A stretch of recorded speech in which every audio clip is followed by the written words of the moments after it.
Assalamualaikum warahmatullahi wabarakatuh. Segala puji kami panjatkan kepada Allah Subhanahu wa Ta'ala, Sang Pemilik hidup. Atas rahmat dan karunia-Nya kami bisa diberikan kemudahan serta kelancaran dalam penyelesaian tugas akhir mata kuliah Etika Profesi Teknologi Informasi dan Komputer.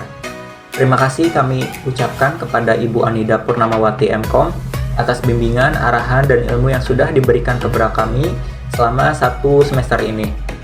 Pada kesempatan kali ini kami akan mempresentasikan hasil presentasi kami dengan judul Analisis Data Forgery pada PT Asuransi Jiwasraya. Sebelum presentasi dimulai, kami akan memperkenalkan diri terlebih dahulu dengan beberapa anggota kelompok 1, Fatan Mubina, Adeta Jol Arifin, Fitri Adianti, Novia Suci Ramadhani, dan Padmi Hartati. Untuk latar belakang akan dipresentasikan oleh Fitri. Baik, saya akan mempresentasikan latar belakang dari tugas kelompok kami. Asuransi tidak hanya memberikan perlindungan finansial terhadap risiko yang tidak terduga, tetapi juga membantu dalam pengelolaan risiko yang lebih baik serta peningkatan stabilitas ekonomi. PT Asuransi Jiwasraya didirikan pada tahun 1859 di Indonesia, telah menjadi salah satu pilar utama sektor asuransi. Namun belakangan ini Jiwasraya menghadapi krisis besar akibat kasus data forgery. Kasus data forgery yang merupakan tindakan sengaja memasukkan informasi atau data. Hal ini dapat meliputi berbagai aktivitas seperti mengubah dokumen resmi, menciptakan bukti palsu, dan memanipulasi data elektronik. PT Asuransi Jiwasraya Persero menghadapi masalah serius dengan mengumumkan gagal bayar kepada nasabahnya pada tahun 2018 dan 2019. Penyebab utama gagal bayar polis nasabah ini adalah peluncuran produk JS Saving Plan oleh PT Asuransi Jiwasraya pada tahun 2015 lalu. Produk ini sangat menarik bagi para investor karena menawarkan return sebesar 6-11% dengan jangka waktu 1 tahun. Dengan risiko yang dianggap kecil, akibatnya banyak investor yang tertarik dan menginvestasikan dananya di Jiwasraya, berharap perusahaan dapat memberikan return yang tinggi. Krisis Jiwasraya menjadi sorotan publik karena melibatkan kerugian besar dan menimbulkan keraguan terhadap integritas perusahaan. Pada akhir 2019, laporan audit Badan Pemeriksa Keuangan atau BPK mengungkap adanya manipulasi data keuangan dan penyalahgunaan data oleh pihak internal. Selain itu, BPK juga menemukan bahwa Jiwasraya berpotensi mengalami kerugian sebesar 13,7 triliun rupiah. Akibatnya pengelolaan investasi yang tidak transparan dan penuh kecurangan. Laporan keuangan Jiwasraya diduga telah dimanipulasi untuk menampilkan kondisi keuangan yang lebih baik dari kenyataannya. Manipulasi adalah perbuatan merugikan seseorang demi memperoleh keuntungan. Manipulasi ini dilakukan untuk menarik minat investor dan nasabah baru. Salah satu temuan utama dalam laporan BPK adalah bahwa Jiwasraya menginvestasikan dana nasabah ke dalam saham-saham yang berisiko tinggi dan tidak likuid. Banyak dari investasi ini tidak memberikan imbal hasil dari hasil yang diharapkan dan justru mengalami penurunan nilai yang signifikan. Hal ini menyebabkan para investor dan nasabah tertipu karena mereka tidak mendapatkan gambaran yang sebenarnya mengenai kondisi keuangan Jiwasraya. Ketika investasi ini tidak menghasilkan keuntungan yang diharapkan, Jiwasraya tidak mampu memenuhi kewajibannya kepada nasabah, sehingga menyebabkan ketidakpercayaan yang meluas dan berujung pada kasus besar. Krisis Jiwasraya berdampak luas, merugikan perusahaan nasabah dan industri asuransi Indonesia secara keseluruhan. Kepercayaan masyarakat terhadap produksi asuransi menurun, menjadi tantangan besar bagi otoritas keuntungan dan pemerintah dalam memulihkan kepercayaan publik dan memastikan stabilitas sektor keuangan. Oleh karena itu, penting bagi kita untuk memahami data forgery dengan baik. Bagaimana itu bekerja dan cara mencegah dan menemukannya untuk melindungi integritas karena melibatkan kerugian besar dan menimbulkan keraguan terhadap integritas perusahaan. Pada akhir 2019, laporan audit Badan Pemeriksa Keuangan atau BPK mengungkap adanya manipulasi data keuangan dan penyalahgunaan data oleh pihak internal. Selain itu, BPK juga menemukan bahwa Jiwasraya berpotensi mengalami kerugian sebesar 13,7 triliun rupiah.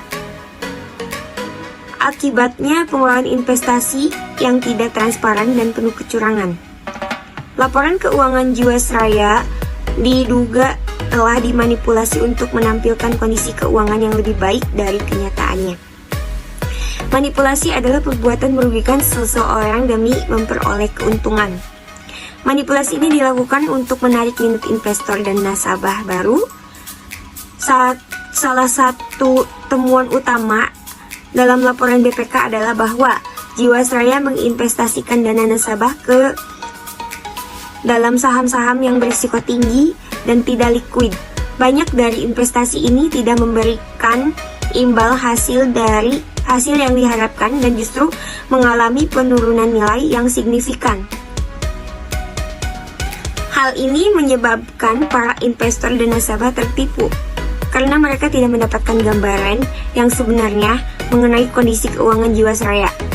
Ketika investasi ini tidak menghasilkan keuntungan yang diharapkan, Jiwasraya tidak mampu memenuhi kewajibannya kepada nasabah, sehingga menyebabkan ketidakpercayaan yang meluas dan berujung pada kasus besar. Krisis Jiwasraya berdampak luas, merugikan perusahaan nasabah dan industri asuransi Indonesia secara keseluruhan. Kepercayaan masyarakat terhadap produksi asuransi menurun, menjadi tantangan besar bagi otoritas keuntungan dan pemerintah dalam memuliakan kepercayaan publik dan memastikan stabilitas sektor keuangan. Oleh karena itu, penting bagi kita untuk memahami data perjury dengan baik. Bagaimana itu bekerja dan cara mencegah dan menemukannya untuk melindungi integritas data di berbagai sektor, penelitian dan pengembangan solusi teknis dan kebijakan yang kuat diperlukan. Laporan ini bertujuan untuk mempelajari beberapa fakta data forgery yang terjadi pada asuransi Jiwasraya dari berbagai sudut pandang, termasuk definisi, metode yang digunakan, efek yang ditimbulkan, serta kebijakan yang dapat diterapkan untuk mengatasi masalah tersebut. Dengan memperoleh pemahaman yang lebih banyak tentang penipuan data, kita diharapkan dapat meningkatkan kesadaran dan kesiapan kita untuk menghadapi ancaman ini di masa depan. Baik, terima kasih untuk pembahasan selanjutnya. Maksud dan tujuan yang akan dipresentasikan oleh rekan saya, yaitu Fatan Mubina. Ya, selanjutnya untuk maksud dan tujuan akan dipresentasikan oleh saya, Fatan Mubina. Laporan ini dibuat untuk mengungkap dan menganalisis secara mendalam praktik pemalsuan data yang terjadi di PT Asuransi Jiwasraya Persero. Pemalsuan data ini telah menyebabkan kerugian finansial yang besar bagi nasabah, investor, dan perusahaan itu sendiri, serta menimbulkan dampak luas pada industri asuransi dan kepercayaan publik. Adapun tujuan pembuatan laporan ini antara lain yaitu yang pertama, pemahaman mendalam mengenai konsep dan implikasi pemalsuan data dalam industri keuangan, khususnya dalam kasus Jiwasraya. Kemudian yang kedua, memahami pentingnya etika bisnis dan tata kelola perusahaan yang baik untuk mencegah praktik-praktik curang. Kemudian yang terakhir, yang ketiga, yaitu untuk mengetahui dampak finansial dan non-finansial serta meningkatkan kesadaran publik. Selain itu, tujuan penulisan makalah ini adalah untuk memenuhi tugas luas mata kuliah Etika Profesi Teknologi Informasi dan Komputer atau EPTIK di semester 6 program studi Sistem Informasi PSDK Karawang di Fakultas Teknologi Informasi Kampus Universitas Bina Sarana Informatika. Ya, kemudian untuk identifikasi masalah. Identifikasi masalahnya itu yang pertama, apakah data forgery pernah terjadi di Indonesia? Kemudian yang kedua, mengapa data forgery bisa terjadi pada PT Asuransi Jiwasraya? Lalu yang ketiga, bagaimana cara mengatasi terjadinya data forgery? Lalu yang keempat, bagaimana kasus PT Asuransi Jiwasraya ditangani oleh lembaga di Indonesia dan pasal terkait. Saya Nafia Suci Ramadhani. Di sini saya akan menjelaskan materi selanjutnya mengenai pengertian cybercrime. Menurut Nur Kumala Dewi dan Putra, cybercrime didefinisikan sebagai tindakan ilegal yang dilakukan oleh pelaku kejahatan dengan menggunakan teknologi komputer dan jaringan internet untuk menyerang sistem informasi korban. Pelaku cybercrime memanfaatkan kerentanan dalam sistem digital untuk mengakses dan eksploitasi informasi pribadi atau organisasi. Kejahatan ini dapat mencakup perampokan, penipuan, penyebaran malware, dan pencurian identitas. Seiring dengan peran penting teknologi dalam kehidupan sehari-hari masyarakat dan perkembangan teknologi yang pesat, cybercrime diperkirakan akan terus meningkat. Materi selanjutnya yaitu pengertian data forgery. Data forgery adalah kejahatan yang melibatkan pemalsuan data atau dokumen penting melalui internet. Data forgery merujuk pada tindakan memalsukan data dalam dokumen-dokumen penting yang disimpan sebagai dokumen tanpa bentuk fisik atau disebut dengan scriptless dokumen. Serangan pemalsuan terhadap file tambalan adalah metode menyerang perangkat tertentu melalui router yang terhubung atau file tambalan itu sendiri. Menurut Sugeng, manipulasi informasi elektronik dapat disebut dengan data forgery, yang artinya adalah perbuatan memalsukan data pada dokumen-dokumen penting yang tersimpan sebagai scriptless dokumen melalui internet. Proses pemalsuan ini dilakukan melalui internet, memanfaatkan teknologi digital untuk mengubah atau memanipulasi informasi asli. Kemudian untuk motif-motif umum di balik tindakan pemalsuan data ini atau data forgery ini bisa bermacam-macam, antara lain data yang pertama untuk keuntungan finansial. Dengan memalsukan data untuk mendapatkan keuntungan finansial seperti dalam kasus penipuan asuransi, manipulasi laporan keuangan perusahaan, atau transaksi bisnis ilegal. Kemudian yang kedua itu meningkatkan reputasi atau karier. Memalsukan data akademik atau profesional untuk meningkatkan reputasi atau mendapatkan posisi pekerjaan yang lebih baik, misalnya memalsukan hasil penelitian, ijazah, atau sertifikat. Kemudian yang ketiga yaitu menghindari konsekuensi negatif. Memalsukan data untuk menghindari hukuman atau konsekuensi negatif lainnya. Contohnya, memanipulasi data audit untuk menutupi penyimpangan keuangan atau memalsukan catatan medis untuk menghindari tindakan hukum. Kemudian yang keempat yaitu manipulasi opini publik atau politik. Mengubah atau memalsukan data untuk mempengaruhi opini publik atau hasil pemilihan politik. Ini termasuk menyebarkan informasi palsu atau manipulatif melalui media sosial atau platform lainnya. Lalu yang kelima yaitu persaingan tidak sehat. Memalsukan data untuk merugikan pesaing dalam bisnis atau industri tertentu. Misalnya, menyebarkan laporan keuangan palsu tentang pesaing untuk menurunkan reputasi mereka. Lalu yang terakhir yaitu untuk keamanan dan spionase. Dalam konteks keamanan dan spionase, data forgery dapat dilakukan untuk mencuri informasi rahasia atau merusak sistem keamanan suatu negara atau organisasi. Faktor-faktor yang menyebabkan terjadinya pemalsuan data atau data forgery pada kasus Jiwasraya melibatkan berbagai elemen, termasuk manipulasi oleh manajemen dan budaya yang tidak transparan. Menurut Panuntun dan Irfan Adriski, berikut adalah beberapa faktor utama yang berkontribusi. Yang pertama, manipulasi oleh manajemen. Manajemen Jiwasraya secara aktif terlibat dalam pemalsuan laporan keuangan untuk menutupi kerugian yang sebenarnya. Mereka melakukan window dressing untuk membuat laporan keuangan terlihat lebih baik dari yang sebenarnya. Ini termasuk mengakui pendapatan yang belum terrealisasi dan menunda pengakuan kerugian. Yang kedua, ada budaya kurang transparansi. Budaya perusahaan yang kurang transparan dan cenderung menutupi informasi penting juga berperan besar. Lingkungan yang tidak mendorong keterbukaan dan akuntabilitas membuat tindakan penipuan lebih mudah dilakukan tanpa pengawasan yang memadai. Berikut adalah studi kasus data forgery pada PT Asuransi Jiwasraya.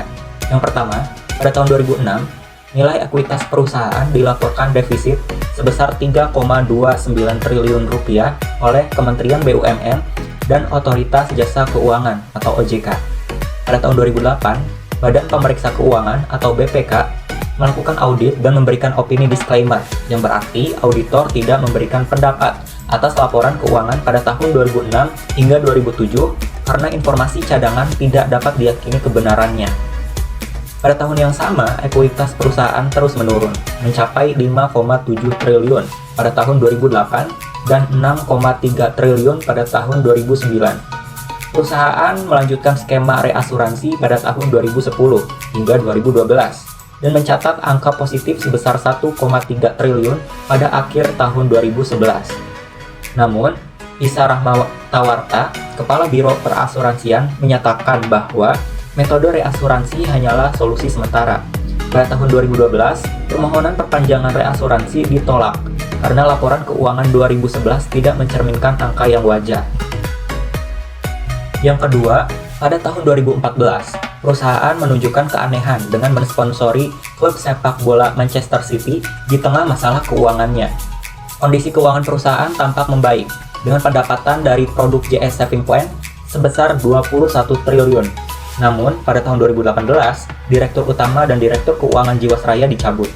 Posisi Direktur Utama digantikan oleh Asmawi Syam, yang melaporkan keanehan laporan keuangan kepada Kementerian BUMN. Keanehan tersebut terbukti dari audit PricewaterhouseCoopers or PwC atas laporan keuangan 2017 yang menunjukkan koreksi dari laba sebesar 2,4 triliun menjadi 428 miliar. Lalu yang ketiga, kasus ini berlanjut hingga tahun 2021. Pada 25 Agustus 2021, 6 terdakwa yang menyebabkan kerugian negara sebesar 16 triliun dipenjara atas kasus korupsi dan pencucian uang di PT Asuransi Jiwasraya. Terpidana adalah Komisaris PT Trada Alam Minera Heru Hidayat, mantan Kepala Divisi Investasi Direktur dan Keuangan Jiwasraya Syahwirman, mantan Direktur Maksima Integra Joko Hartono, mantan Direktur Keuangan Jiwasraya Hari Prasetyo, mantan Direktur Utama Hendrisman Rahim, dan Komisaris PT Hansan International Beni Cokro Saputro. Mahkamah Agung menjatuhkan hukuman pidana berupa penjara dan denda kepada para terpidana. Yang keempat, akibat dari pemalsuan data ini, Jiwasraya mengalami kerugian besar yang diperkirakan mencapai 16,8 triliun. Kerugian ini membuat perusahaan tidak mampu membayar klaim asuransi nasabahnya, yang pada gilirannya menimbulkan krisis kepercayaan yang besar terhadap perusahaan tersebut dan industri asuransi secara keseluruhan di Indonesia. Kasus Jiwasraya memiliki dampak signifikan di berbagai aspek, baik dari perusahaan, nasabah, maupun industri keuangan secara umum. Selanjutnya untuk dampak akan dipresentasikan oleh Tami. Di sini saya akan melanjutkan presentasi dari teman saya yang sebelumnya. Berikutnya yaitu ada dampak dari data forgery pada asuransi Jiwasraya. Yang pertama yaitu ada kerugian finansial yang sangat besar.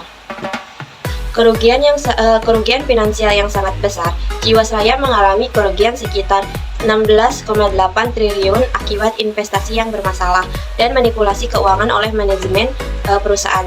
Hal tersebut disebabkan oleh keputusan investasi yang tidak prudent dalam saham-saham berisiko tinggi dan reksadana yang nilainya turun drastis. Selanjutnya yaitu ada penurunan kepercayaan publik. Kasus ini menyebabkan penurunan kepercayaan publik terhadap industri asuransi dan pasar modal di Indonesia. Banyak nasabah yang kehilangan kepercayaannya terhadap perusahaan asuransi, khawatir akan keamanan investasi mereka. Selanjutnya yaitu ada dampak pada nasabah. Ribuan nasabah mengalami kerugian finansial karena tidak dapat mencairkan polis mereka atau menerima pembayaran klaim yang dijanjikan. Hal ini mengakibatkan dampak negatif keuangan pribadi dan kepercayaan mereka terhadap sistem keuangan dari Jiwasraya ini. Selanjutnya yaitu ada tindakan hukum dan pengawasan lebih ketat. Kasus ini mendorong pemerintah dan otoritas terkait untuk memperketat regulasi dan pengawasan terhadap perusahaan asuransi. Langkah ini termasuk penguatan audit internal dan eksternal serta penegakan hukum yang lebih tegas terhadap pelanggaran. Yang terakhir ada gangguan di pasar modal. Penanganan hukum terhadap kasus ini menyebabkan ketidakstabilan di pasar modal. Hal ini menciptakan gangguan yang signifikan terhadap kinerja pasar modal di Indonesia. Selanjutnya yaitu ada upaya penanggulangan forgery dan perlunya dukungan dari lembaga khusus. Nah, di sini penanganan kasus korupsi Jiwasraya melibatkan berbagai langkah signifikan oleh pemerintah Indonesia dan lembaga penegak hukum. Yang pertama yaitu ada proses hukum dan pemidanaan. Nah, di sini Kejaksaan Agung pemimpin proses penuntut terhadap beberapa tokoh utama yang terlibat dalam penipuan ini.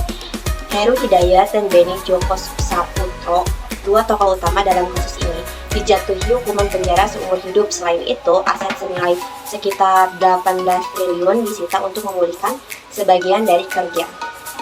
Selanjutnya yaitu ada audit dan investigasi. Badan Pemeriksa Keuangan atau bisa disebut dengan BPK melakukan audit investigatif untuk mengungkap ketidakberesan keuangan di Jiwasraya dan memberikan rekomendasi untuk perbaikan sistem pengawasan dan tata kelola perusahaan. Berikutnya yaitu ada restrukturisasi perusahaan.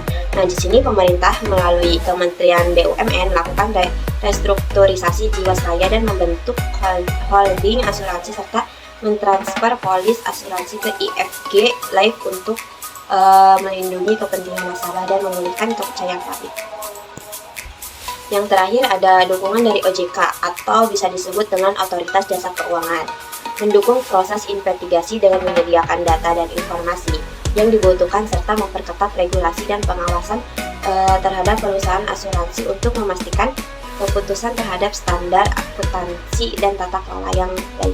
Selanjutnya akan dilanjutkan oleh teman saya. Materi selanjutnya yaitu perlunya dukungan dari lembaga khusus atau terkait. Melansir dari CNN Indonesia pada tahun 2020, berikut merupakan dukungan dari lembaga terkait. Yang pertama, Kepolisian Republik Indonesia atau Polri. Polri turut membantu dalam penyidikan kasus Jiwasraya, khususnya dalam hal pembuktian forensik dan pemeriksaan saksi-saksi. Bareskrim Polri juga telah membentuk satuan tugas atau Satgas Jiwasraya untuk menangani kasus ini. Yang kedua yaitu Kejaksaan Agung Indonesia.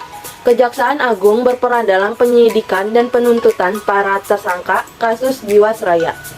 Jaksa Agung Muda Tindak Pidana Khusus atau disebut dengan Jampitsus Adi Togarisman memimpin tim penyidik yang terdiri dari 200 jaksa. Kejaksaan Agung juga telah menyita aset-aset milik para tersangka dan melakukan pemeriksaan terhadap saksi-saksi. Yang ketiga yaitu Komisi Pemberantasan Korupsi atau KPK. KPK meskipun tidak menangani kasus Jiwasraya secara langsung, namun turut membantu dalam koordinasi dengan Kejaksaan Agung dan Polri. KPK juga melakukan pemantauan terhadap proses penyidikan dan penuntutan kasus ini.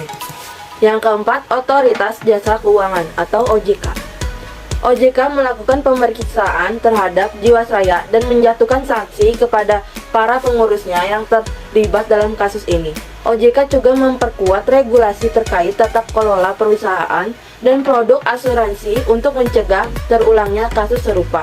Yang kelima yaitu Badan Pemeriksaan Keuangan atau BPK. BPK melakukan audit terhadap Jiwasraya dan menemukan berbagai penyimpangan dalam pengelolaan keuangan perusahaan. Hasil audit BPK menjadi salah satu dasar bagi Kejaksaan Agung untuk menetapkan tersangka dalam kasus ini. Yang keenam, Pusat Pelaporan dan Analisis Transaksi Keuangan atau PPATK. PPATK membantu dalam melacak aliran dana terkait kasus Jiwasraya. PPATK juga memberikan informasi kepada Kejaksaan Agung dan Polri tentang transaksi mencurigakan yang dilakukan oleh para tersangka. Yang terakhir yaitu Lembaga Swadaya Masyarakat atau LSM. Beberapa LSM seperti Indonesia Corruption Watch atau ICW dan Masyarakat Anti Korupsi Indonesia atau MAKI turut memantau dan mengawal proses penyelesaian kasus Jiwasraya. LSM ini juga memberikan kritik dan saran kepada pemerintah dan penegak hukum terkait penanganan kasus ini. Selanjutnya, kesimpulan. Krisis yang melanda PT Asuransi Jiwasraya atau Persero merupakan contoh nyata dampak buruk dari data forgery dan praktik manipulatif dalam pengelolaan perusahaan.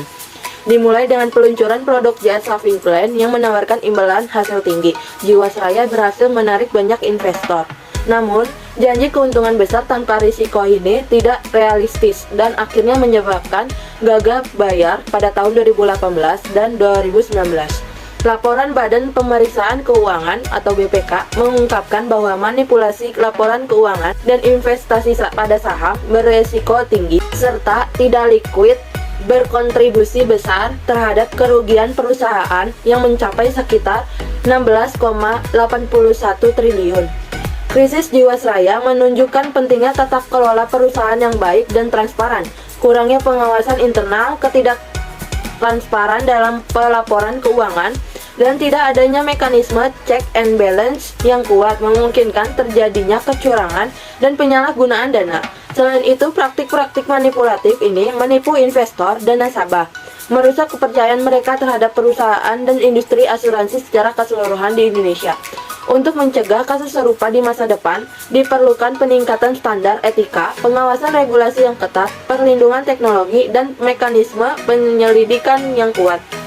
Mempromosikan transparansi, akuntabilitas, dan integritas dalam pengumpulan, analisis, dan pelaporan data sangat penting untuk mempertahankan kepercayaan publik.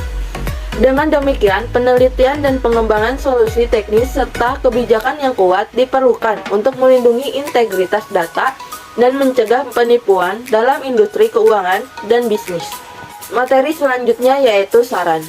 Untuk mencegah kasus serupa diperlukan peningkatan standar etika, pengawasan regulasi yang ketat, perlindungan teknologi, dan mekanisme penyelidikan yang kuat.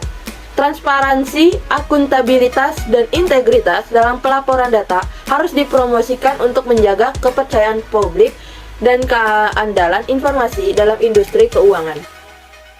Baik, presentasinya kami cukupkan sampai sini. Maaf apabila terdapat kesalahan, baik itu dari segi materi atau cara kami mempresentasikannya. Terima kasih. Wassalamualaikum warahmatullahi wabarakatuh.